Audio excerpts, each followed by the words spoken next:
Gamit ang Unreal Engine, gumawa ako ng materials para sa mga 3D objects na inimport ko mula sa Maya.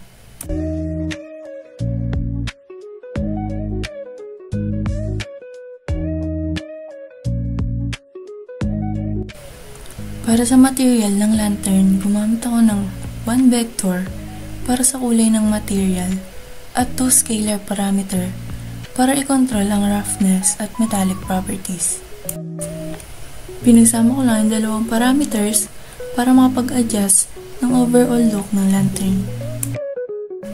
Para naman sa material instances, in-adjust ko lang yung scalar parameter at yung vector parameter values. Para naman sa hourglass, nilagyan ko lang siya ng see-through effect. Isinet ko ang material blend mode to translucent at gumamit ng vector parameter para sa color tint. Gumamit din ako ng 2 scalar parameter para makontrol ang opacity at roughness.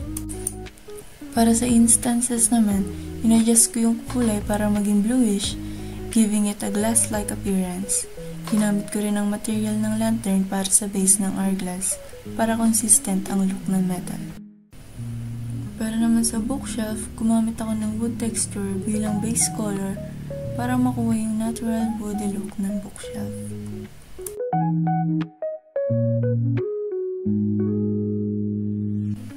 And for material instance, eto naman siya.